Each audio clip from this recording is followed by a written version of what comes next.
"Are you sure this money belongs to you?" That question sent a chill down my spine, even though I'd been standing inside the bank for nearly 10 minutes, just trying to deposit a check that was rightfully mine. Maybe it was the simple clothes I wore, or the color of my skin, or my southern accent. But somehow, they looked at me and decided I wasn't someone who should have that kind of money. My name is Gloria Jenkins. I'm 62 years old, and I live on the south side of Atlanta, Georgia.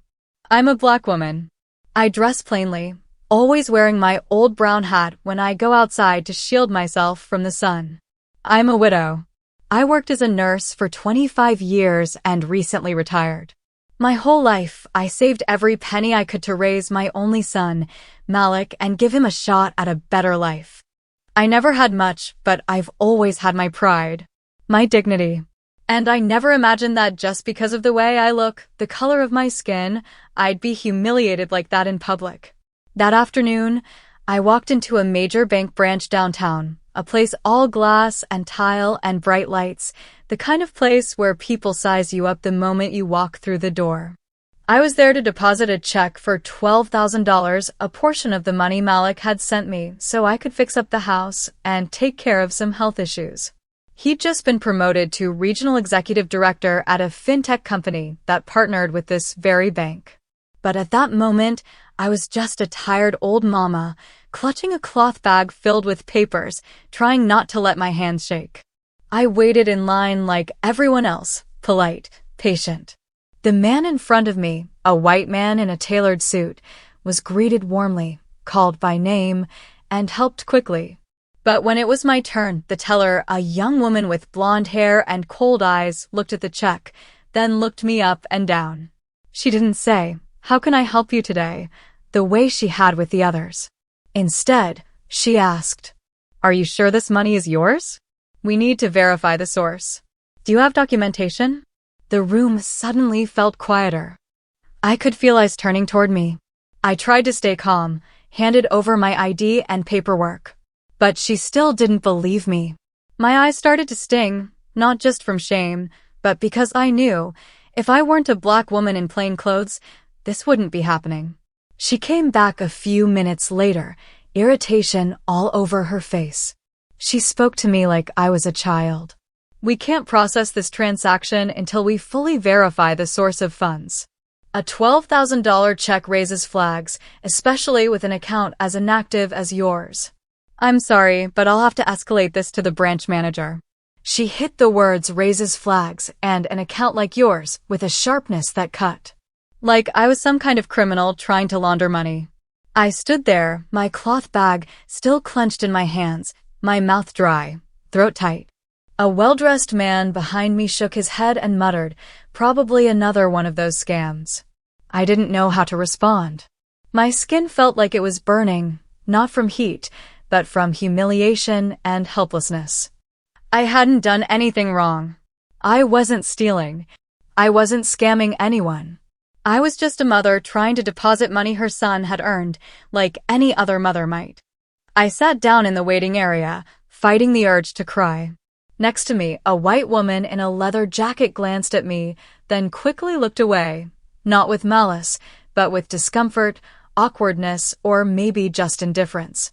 And somehow, that hurt even more. That feeling of being invisible. 10 minutes later, the teller returned with a man in a suit, probably the branch manager. He looked at the screen, then at me, suspicion in his eyes. No apology. No empathy. Just cold, professional doubt.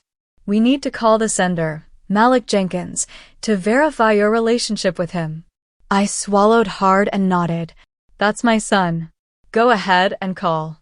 I'd seen the stories on TV, black people being mistreated, disrespected, profiled. In Minneapolis. In Ferguson. All over.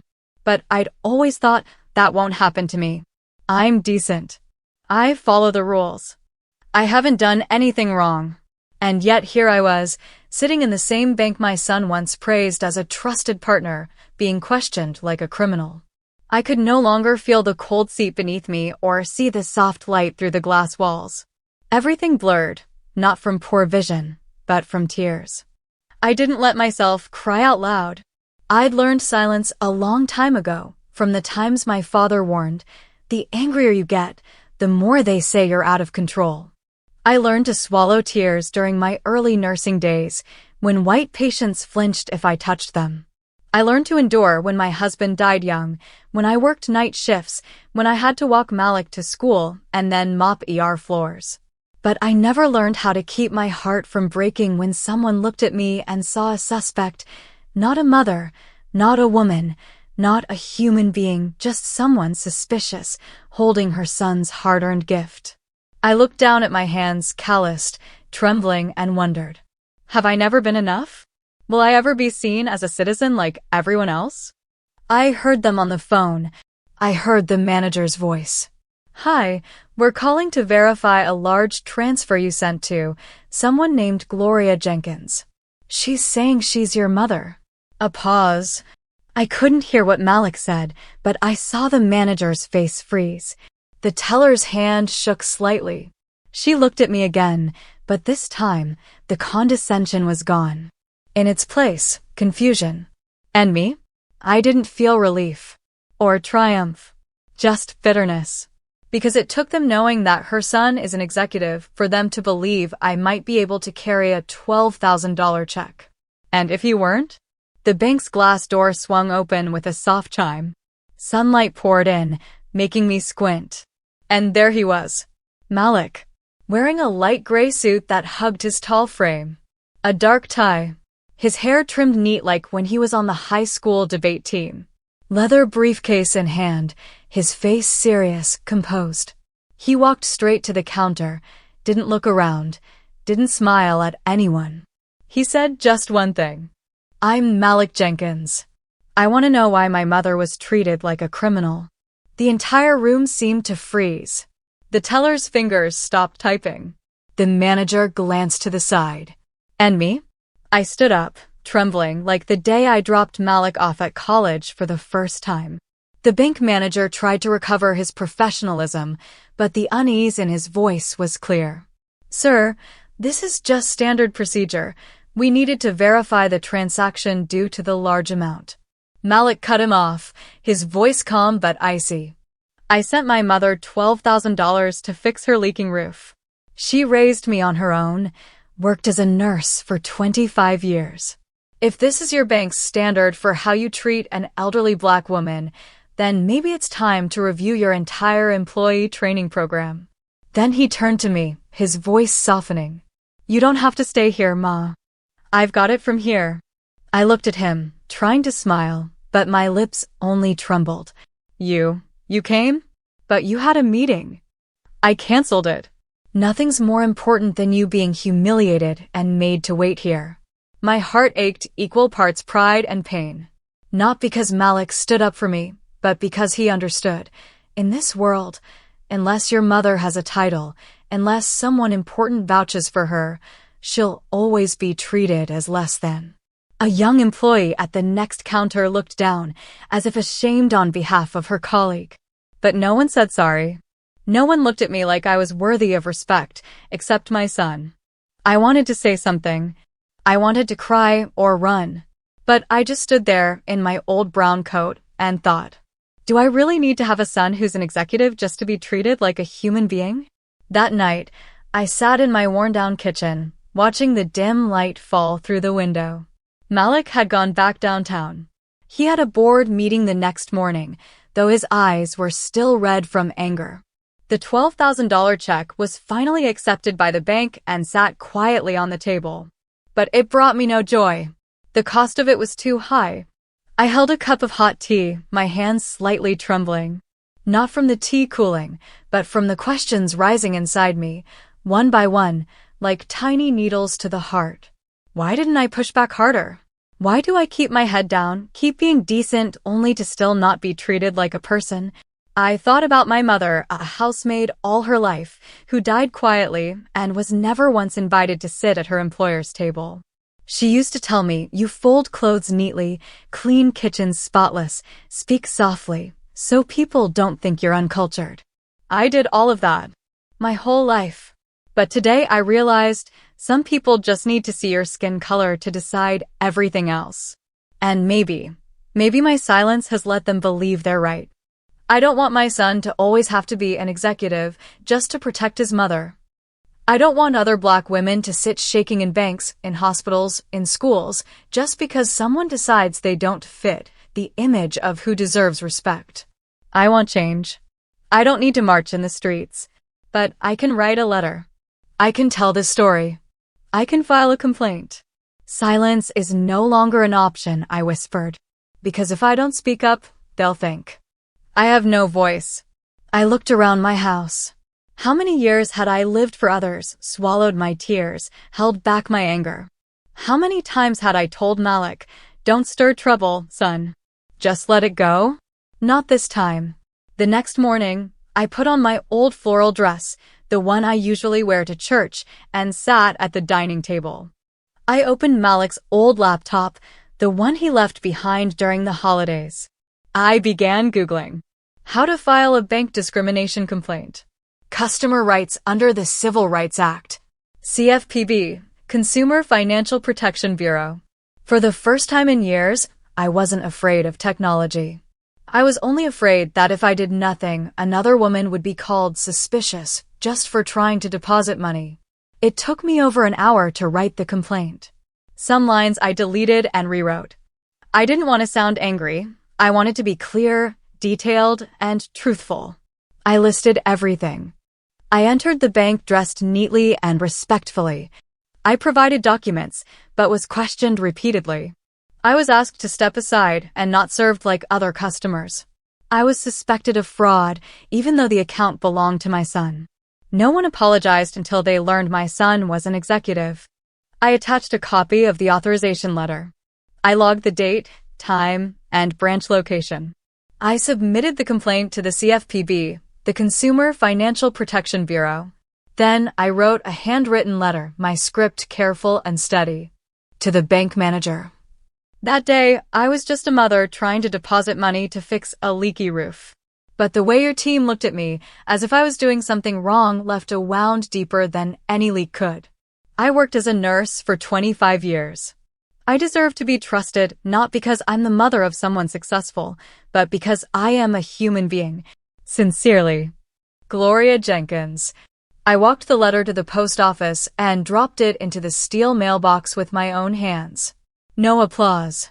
No camera crew filming me like a justice warrior. Just me, in the crisp spring air, feeling a little lighter. This time, I thought I spoke up. And that's the first step. 3 days after I sent the letter, on a rare sunny afternoon in Atlanta, I got an email. The sender, Jasmine L., bank teller, Midtown branch. I was the one behind the counter that day. I'm writing this not as a bank employee, but as a young Black woman, to say I'm sorry for not doing the right thing. I read each line, my heart trembling. Jasmine said she had just graduated and had been working at the bank for less than a year. She had seen everything that day, how I was treated unfairly, pulled aside, the panic in the manager's eyes when he realized my son was the CEO. I stayed silent because I was afraid of losing my job. But after reading your complaint, I felt like a coward. You taught me a lesson in courage. From now on, I'll speak up. I read her message over and over again. At some point, tears started falling and I hadn't even realized. Not because I needed an apology, but because, for the first time, I didn't feel alone. That evening, Malik called. He sent me a post on X, formerly Twitter, by a local journalist. Black mother denied banking transaction until the bank learned her son was a CEO. The story spread fast. Thousands of shares. Some people called it the mom CEO moment, but to me, there was nothing viral about it. It was a wound that had festered for years, finally touched. Neighbors came knocking. Mrs. Linda, who I always thought never paid attention to me, brought over an apple pie and said, "I read your story. I saw you. I saw myself in it. I should have said something that day, when they stopped you." And that's when I realized something deep. Small actions like writing a letter, like choosing not to stay silent, can echo in ways we never expect. Not because I'm special, but because we've all been silent before. And we all hope that someone someday will dare to speak the truth. 3 weeks after filing my complaint, I got a call from the bank's corporate office.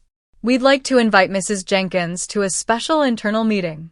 It's an opportunity for us to hear your feedback and improve our customer service process. It sounded polite, but I knew they weren't inviting me out of kindness.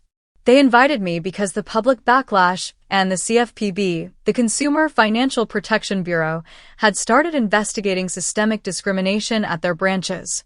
Malik called, his voice tense. "You don't have to go, Mom. They're just doing damage control.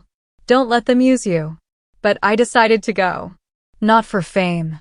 Not to be the woman in the apology video. But so they'd have to look me in the eye not as the CEO's mom, but as a Black American woman who had been humiliated and was still standing. I went to the bank's headquarters this time, not in my floral church dress. I wore my late husband's old navy suit. Clean, proper, but firm. The conference room was cold. A long row of people sat waiting, branch manager, HR rep, lawyers, even a deputy executive. All white. They began with the usual lines. "We sincerely apologize. We've reviewed our procedures. We value feedback from the Black community." I listened, then interrupted. "I didn't come here for pretty apologies," I said, looking directly at the deputy executive. "I came to ask, after I leave this room, what will change for other women like me, women who don't have sons who are CEOs?" Silence. I pulled a sheet from my coat pocket. A list of denied transactions at that branch over the past 6 months, compiled from social media posts. Messages from people who shared similar stories of being doubted, delayed, interrogated. If all you do is apologize to me, but don't change your policies, don't retrain your staff, don't listen to the community, then that apology is meaningless. I stood up. I was a nurse for 25 years. When a patient is bleeding, I don't just say sorry. I stop the bleeding. I help them heal. So I ask you, what will you do?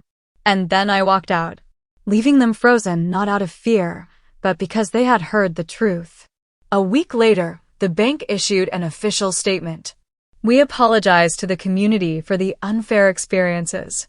The bank will implement unconscious bias training, audit its customer intake procedures, and appoint a multiracial advisory panel at each branch." The press covered it. Some people applauded. Some called it a moment of reckoning. But I didn't rush to believe their words. I've lived over 6 decades, long enough to know. Real change doesn't happen in press releases. It happens in how people treat one another every single day. And what I saw most clearly wasn't the apology. It was Jasmine, the young teller who wrote to me, later appointed to lead the diversity and equity team at her branch.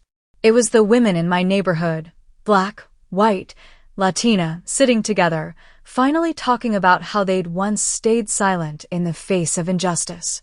It was the manager at the corner grocery store, who'd never said a word to me before, smiling one morning and saying, "I read your story. You're strong as hell. I don't need their admiration. I just need them to see me." At church on Sunday, the pastor read the prayer. "Please help us not only to forgive, but to listen. Not only to apologize, but to learn how to make things right." I held the hand of an elderly woman sitting beside me. She whispered, "They thought you were just a quiet woman. But you're a belle." I smiled, not out of pride, but because I knew she was right. I'm not thunder. I don't make storms. I'm just the first soft knock on a door that's been shut for years, and this time, someone heard it. A few days after the bank announced its reform measures, I sat in my living room, looking out the window where the autumn wind curled up the dry leaves. Malik had come to visit, not for work, not because of some meeting. That day, he just wanted to sit, quietly. "Mom," he said, "there's something I've been meaning to tell you." He looked at me, his eyes a little hesitant, like the words were ready but still unsure of their timing. I smiled. It had been so long since we'd just sat together, not as a CEO and his mother, but as a mother and son, plain and simple. You don't have to say anything, Malik, I replied. I know you're proud of me, and I'm proud of you too. But I didn't do this for you. I did it because it was the right thing to do. He looked at me for a long moment, then a small, warm smile formed on his lips. You're right, he said softly. But I also think you've taught me not just to stand up for what's right, but to stand up for people, for those no one sees. You've made me realize that sometimes we speak up not just for ourselves, but for the voices being smothered. We sat in silence for a while. The space between us felt deeper than before, filled not with distance, but with understanding. I could see that he had grown, not just through success, but through empathy and awareness. I'm not perfect, I added. I've had weak moments, but I'll never let anyone believe that my existence has no worth. Malik turned to me, and his eyes no longer held the fear of a son worried his mother might be hurt. They held the gaze of a grown man who understood, who truly saw the quiet sacrifices I had made over the years. I'm so lucky to have you, Mom, he whispered. I don't even want to imagine who I'd be without you. I smiled, tears slipping down my cheeks before I even realized they were there. We sat together, saying nothing more, just understanding each other. Sometimes, that's the most precious moment of all, not needing words, because life itself has said enough. An hour passed. Malik stood up and kissed me on the forehead, like he used to when he was little. Mom, he said, I really believe you didn't just change that bank. You changed how we see each other, how we see this world. I looked at him and smiled. Thank you, Malik. And I'll always remember, no matter how much changes, our family is where change begins. It's been 3 months since that tense meeting with the bank executives. I know I wasn't the only one speaking out, but I do feel like I helped push things forward. They've started hiring a more diverse staff, and not just for show. Anti-discrimination training is happening now, not perfect, but it's a beginning. And still, I can't shake the feeling that something is missing. Something not quite complete. Every time I reflect, I realize this fight isn't over. But it's moving in the right direction. And what matters is, I didn't stay silent.